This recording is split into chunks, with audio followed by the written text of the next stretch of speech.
I never thought I'd see him again, let alone in a place like this.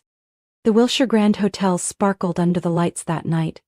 The rooftop had been transformed into a dreamscape of scented candles, silk-draped tables, and a soft piano melody drifting over the glamorous Los Angeles skyline. The annual Monteverde Education Foundation Gala was a major event, a gathering of entrepreneurs, artists, and media personalities, and it marked my first public appearance in years after stepping away from the high society scene. I wasn't there for the glitz, I had a personal reason, and I wasn't alone. I walked in with 4 young people, tall, elegant, each with a distinct presence yet moving as one. We turned heads the moment we arrived, not just because of our looks but because of the energy between us. I felt eyes from every direction, but one gaze cut through the room and made me pause for a heartbeat. I turned, and my heart sank. It was him, Gabriel Whitmore, the man who once meant the world to me, the one who promised to stay, until he found out I couldn't have children. The day he chose to leave without looking back, it felt like my soul shattered with every step he took away. 17 years, that's how long it's been since he left me. Gabriel stood in the crowd wearing a perfectly tailored tuxedo, his salt and pepper hair swept back neatly, his eyes just as deep and sharp as they were back then, but this time I caught something else in them: confusion.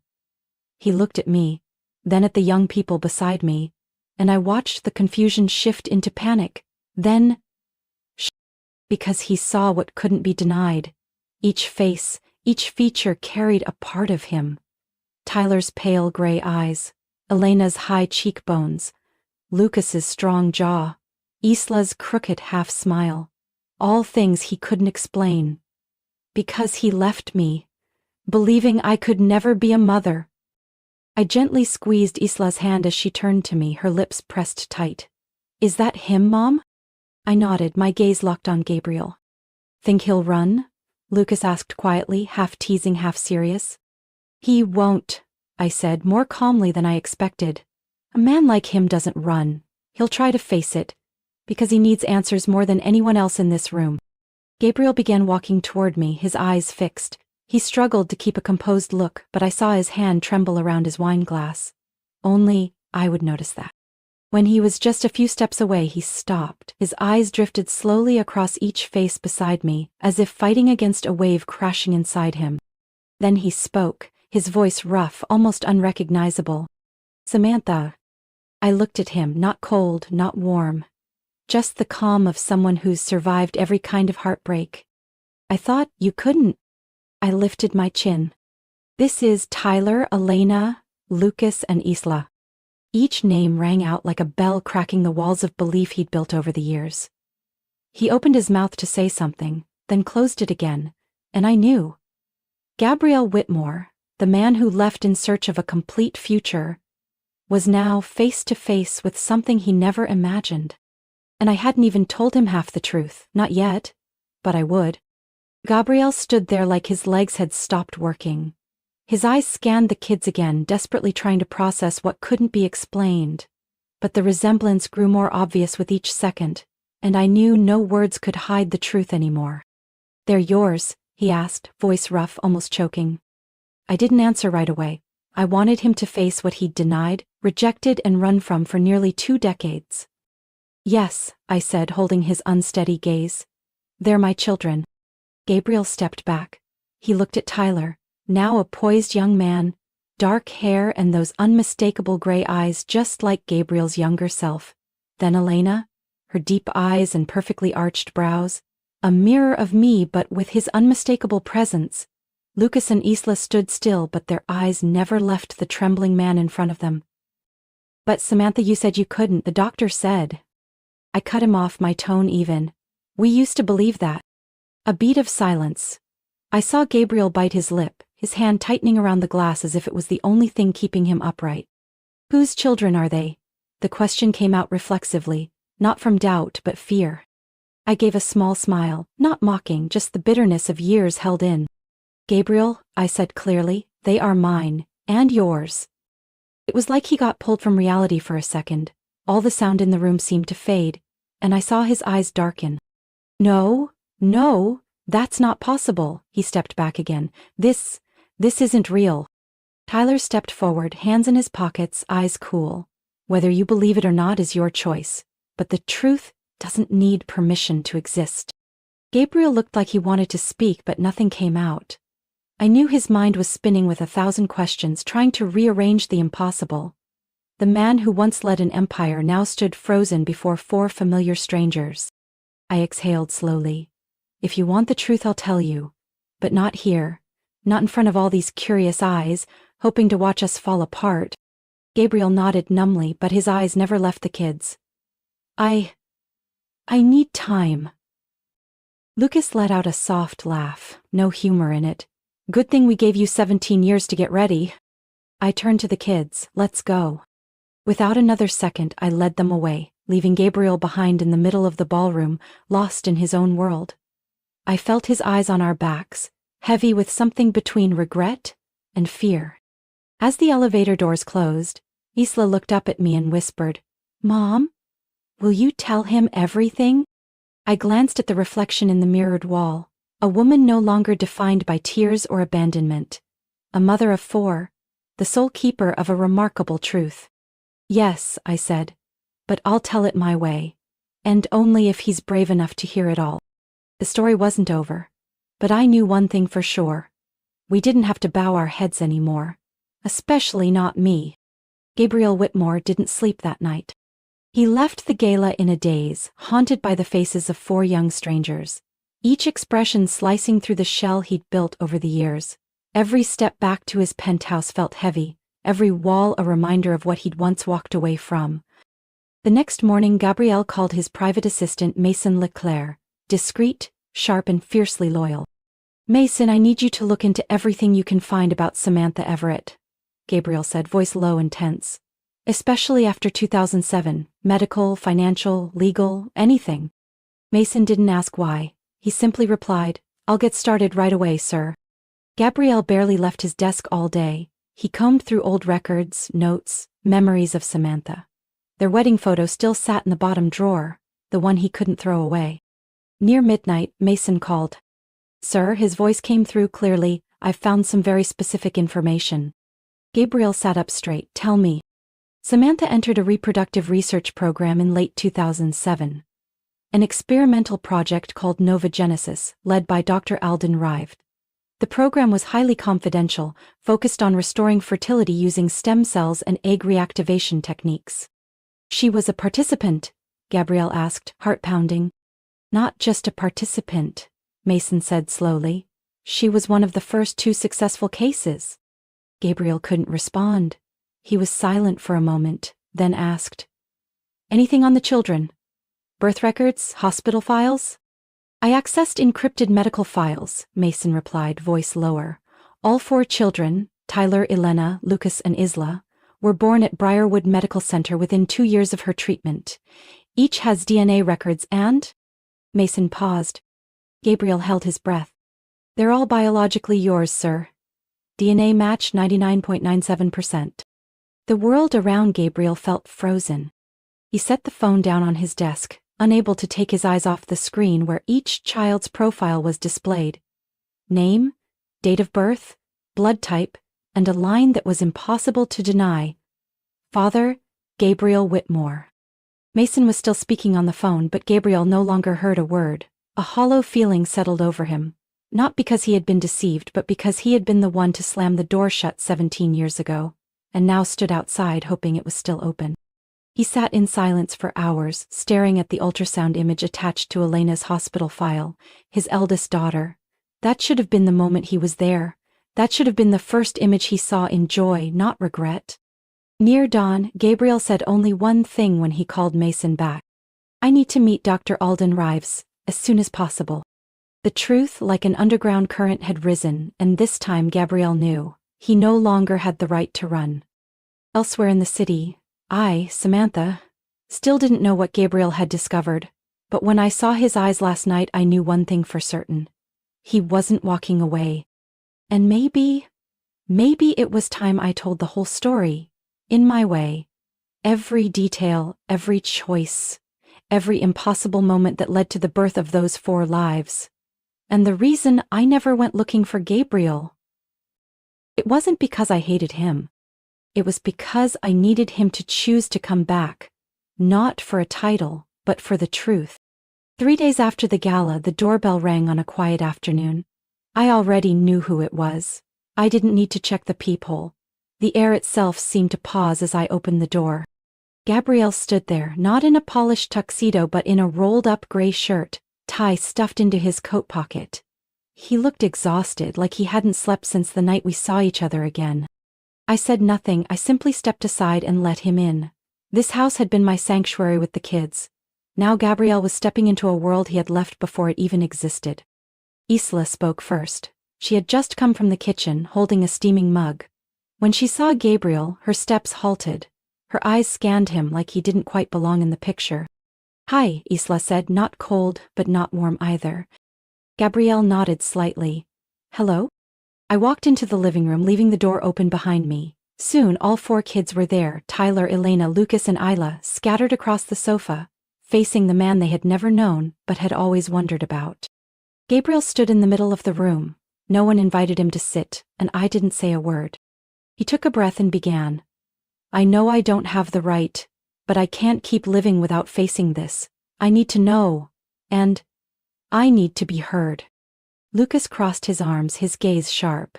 "Heard for what? To make yourself feel better for leaving before we were even born?" Gabriel swallowed hard. No, Samantha once told me." "You didn't know," Tyler cut in, his voice calm but heavy. "You didn't know about us. But you knew Mom. You knew the kind of person she was. Did it ever cross your mind that if she chose to be a mother, there was nothing that could stop her?"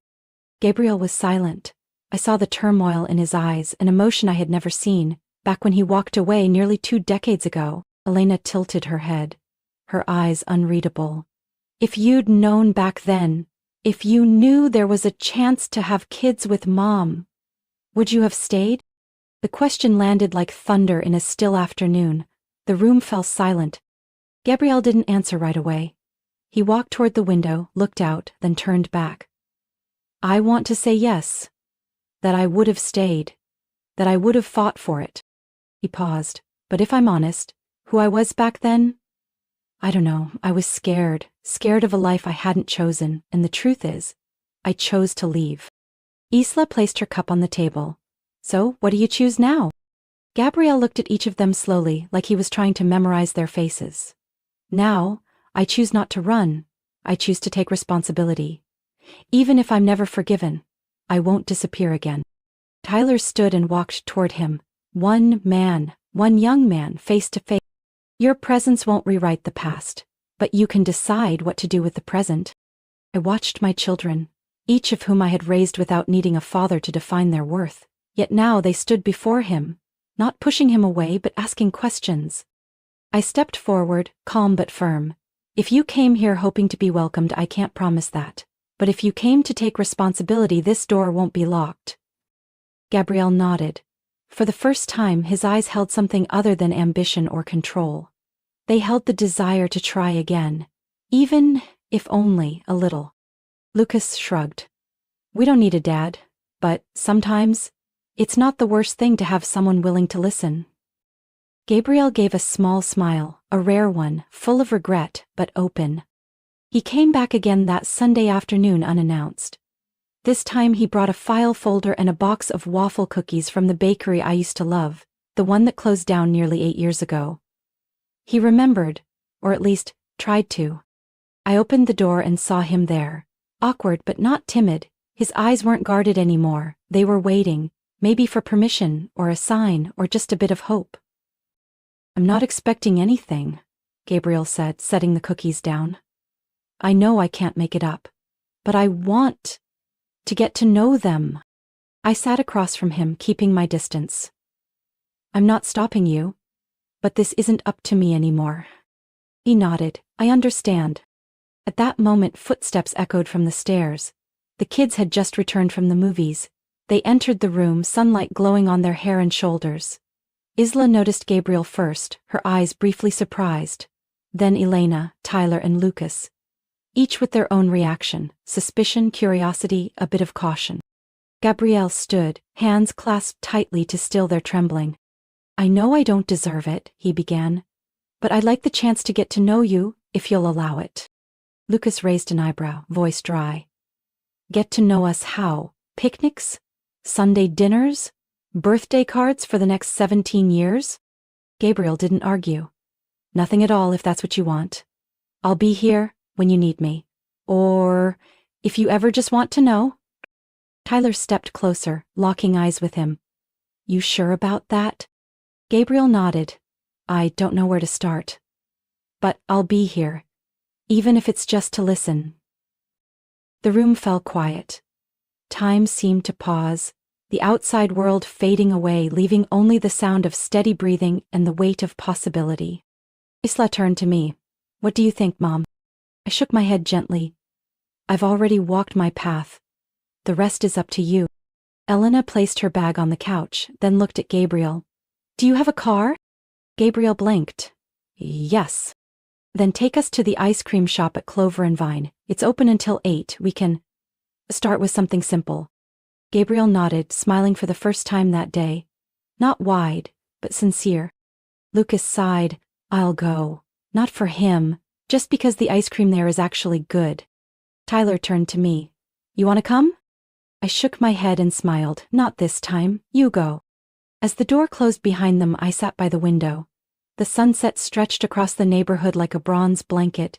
I didn't wish for a miracle. I wasn't expecting magic. But even the smallest first steps are still steps worth taking. That night, when the kids returned, they didn't say much. Just a few comments. About the new ice cream flavor, how Gabriel mispronounced an order, and how he left his car keys at the counter. Those little things, clumsy, real, unpolished, were the clearest signs that something had begun. A second chance, even late, is still a chance. And this time, I wouldn't be the one to stand in its way. Gabriel began showing up regularly, but never forcefully, never demanding attention. He quietly sent messages to each of them. Not long, not dramatic, just, if you're free, I'm at the little bookstore near campus, found some interesting titles. Or, discovered a sandwich place near the dorms, saving it for next time if you're curious. At first, the kids didn't reply, but slowly each one began to respond. In their own way. Tyler was first, the most reserved yet too curious to resist. One day after class, he walked into the cafe where Gabriel was waiting.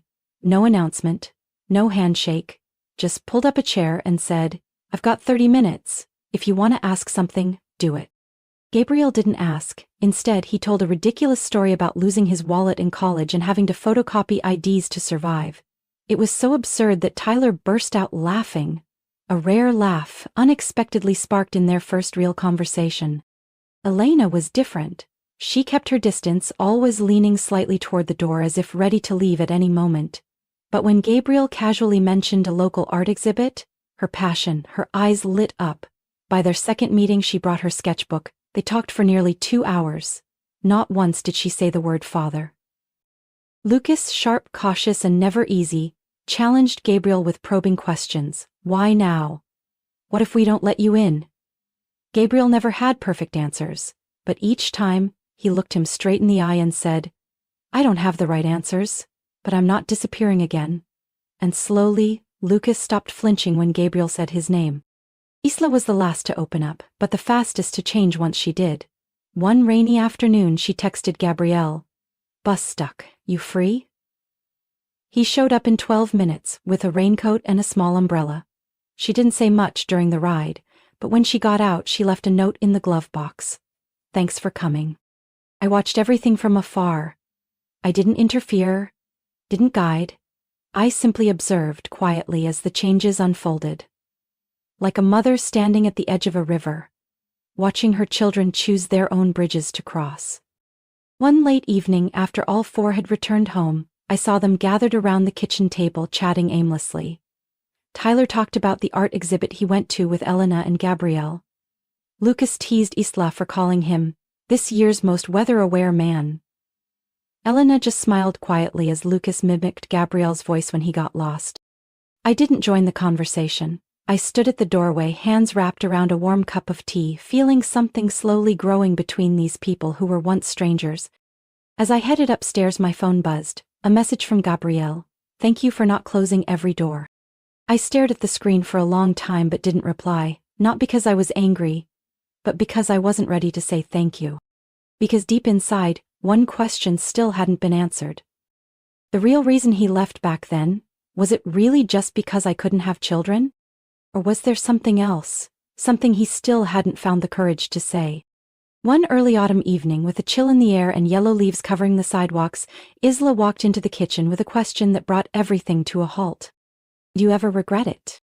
It sounded gentle, almost like a sigh, but coming from Isla, our youngest, the softest and most sensitive of them all, it carried a weight no one had dared touch until now. Gabriel was slicing apples.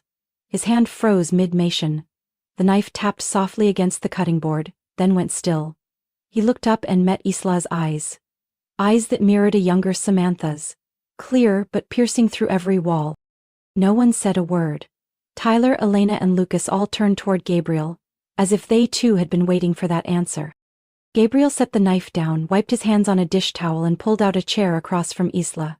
He didn't deflect. He didn't sigh. He just sat in silence for a long beat before speaking in a low, hoarse voice, raw and honest. Yes, he said, every single day. Isla tilted her head. What do you regret? Gabriel looked at each face around the table, memories that had never existed in his life, yet now felt achingly real. I regret not being brave enough to stay, he said, for letting fear overpower love, for walking away instead of fighting, and most of all, for missing every single one of your firsts. No one interrupted, there were no excuses, no justifications. Gabriel continued, his voice steadier now. I once thought I needed a perfect family, the kind everyone expects. But in the end, what I truly needed are the people sitting right here. No matter how late, I realized it.